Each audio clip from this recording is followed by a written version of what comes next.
역대하 5장 1절에서 14절. 솔로몬이 여호와의 전을 위하여 만드는 모든 일을 마친지라. 이에 솔로몬이 그의 아버지 다윗이 드린 은과 금과 모든 기구를 가져다가 하나님의 전 곳간에 두었더라.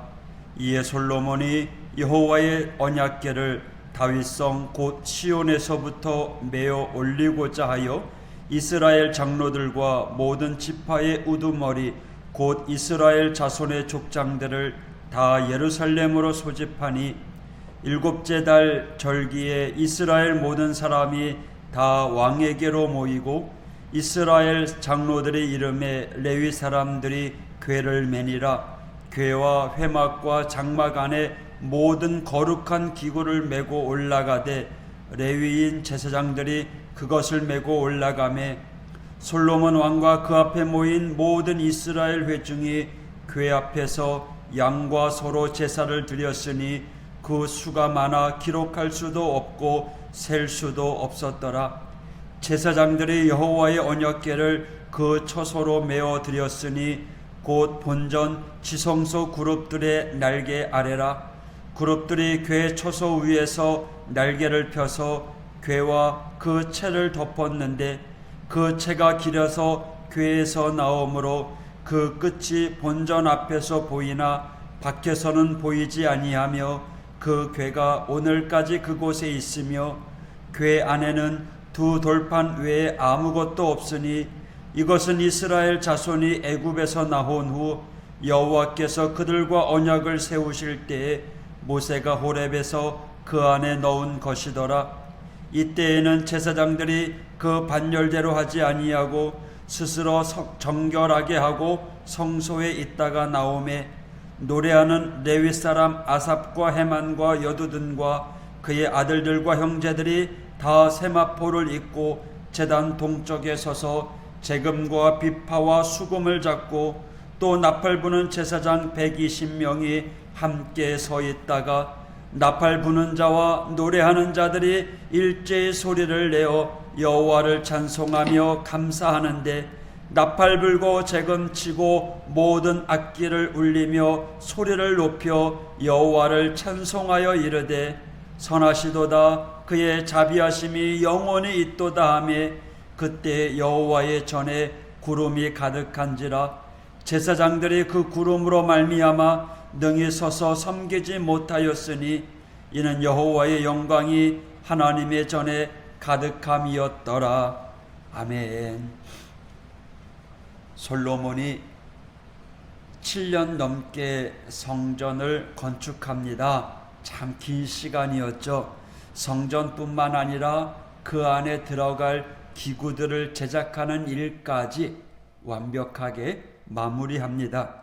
이제 가장 중요한 일이 남아 있었죠. 바로 다윗성에 임시로 보관돼 있었던 언약궤를 성전 안으로 옮기는 것이었습니다. 솔로몬은 이 일을 감당하기 위해서 장로들과 모든 지파의 족장들을 예루살렘으로 소집합니다. 그리고 일곱째 달 절기 즉 초막절 날에 모든 사람이 모였을 때 궤를 성전으로 옮겨옵니다. 오늘 본문은 이에 대해서 상세하게 기록하고 있습니다.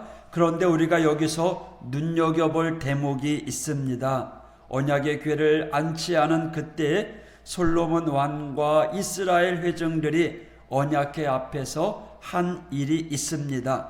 6절 솔로몬 왕과 그 앞에 모인 모든 이스라엘 회중이 궤 앞에서 양과 소로 제사를 드렸으니 그 수가 많아 기록할 수도 없고 셀 수도 없었더라.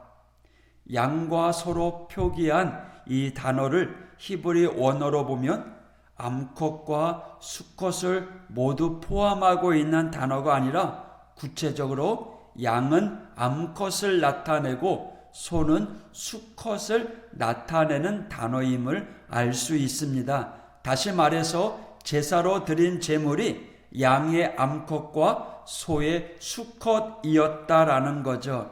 양의 암컷과 소의 수컷을 드리는 제사는 구약에 나타난 5가지 제사 가운데 화목제를 이야기합니다. 그러니까 솔로몬과 이스라엘 백성들이 언약궤를 안치하면서 드렸던 제사가 바로 화목제사였다라는 거예요.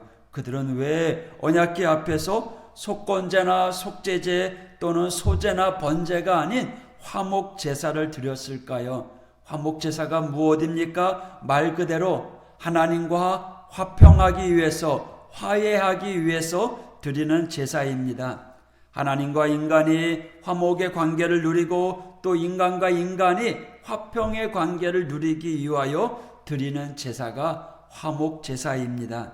이처럼 성전으로 들어오는 그 언약궤를 옮기면서 솔로몬과 이스라엘 백성들이 화목제를 드린 것은 언약궤가 그 성전에 안치될 때 그들은 하나님과의 화평 또 이웃과의 화평을 선포하는 거죠. 그래서 진정으로 그들의 삶 가운데 하나님의 뜻을 이어가겠다고, 평화의 하나님, 그 평화의 하나님의 뜻을 이어가겠다라고 하는 다짐을 보여주고 있는 겁니다. 단지 성전 안으로 언약궤를 모셔드리고 옮겨드리는 것이 아니라 그들의 삶을 통해서 진정한 하나님의 뜻을 이어가겠다라고 하는 다짐을 보여주고 있는 것이죠. 오늘 본문을 통해 성전의 언약궤가 옮겨지는 사건을 통해서 그들의 삶으로 다가오는 하나님의 뜻과 정신을 이제 화목제사를 통해서 솔로몬과 이스라엘 백성들이 이제는 그들의 삶 가운데서도 이 언약궤의 정신을 그대로 담아내는 삶을 살아가겠다라고 다짐하는 고백이라는 거죠. 이처럼 단지 성전 안에 머무는 가둬두는 언약궤가 아니라 그들의 삶을 통해서 그 언약궤가 담고 있는 하나님의 뜻을 이어가는 그러한 삶으로 다짐하는 거죠. 그래서 11절 이후에 찬양과 경배를 받으시고 구름으로 성전에 하나님의 영광을 가득 차게 하셨던 것처럼 우리의 삶 가운데서도 저와 여러분이 하나님을 향한 경배 또 이웃과의 화목을 통해서 우리의 삶 자체가 하나님이 거하시는 거룩한 성전으로 만들어 가야 됩니다. 우리에게 하나님의 영광이 머무는 그러한 거룩한 성도의 삶으로 살아가야 된다라는 거죠.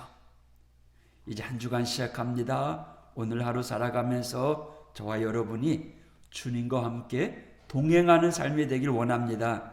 동행하는 것이 그냥 동행하는 것이 아니라 주님과 교제하면서 나아가는 겁니다. 주님과 교제한다는 것은 마치 길을 걸을 때 그냥 뒤 서서 걷는 것이 아니라 옆에 서서 주거니 받거니 대화하면서 이야기 들어가면서 그렇게 살아가는 것이 동행하는 것입니다. 오늘도 내 뜻 앞세우고 내 고집을 내세우는 것이 아니라 주님의 뜻을 헤아리면서 또 나의 사정을 주님 앞에 아뢰면서 그러면서 하나님의 뜻이 우리의 삶 가운데 여러분의 삶 가운데 들어지게 될 때 진정한 하나님과의 화평 또 우리를 통해서 이웃과 화평을 이루게 되면요 바로 그런 사람들이 하나님의 아들이라고 일컬음을 받게 되는 것입니다.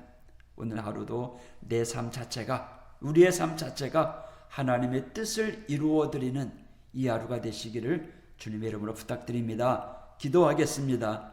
하나님 아버지 오늘도 예배자의 삶으로 살아가는 복된 하루가 되게 하여 주옵소서. 오늘도 하나님 중심으로 또 주님의 성전을 중심으로 또 예배의 중심으로 오늘 살아가는 우리 믿음의 성도들 주님께서 동행하여 주시고 주님과 교제하는 삶 가운데 즐거움, 기쁨, 감사, 축복이 넘쳐나는 이 하루가 되게 하여 주옵소서. 하나님 이 한 주간 살아가는 동안에 우리 앞에 어떤 장애물 있지 않게 해주시고 행여나 있다고 할지라도 뛰어넘을 수 있는 능력을 부어 주시옵소서. 전능하신 하나님 하나님의 능력을 의지합니다. 하나님 함께하여 주시옵소서. 예수님 이름으로 간구하며 기도했습니다. 아멘.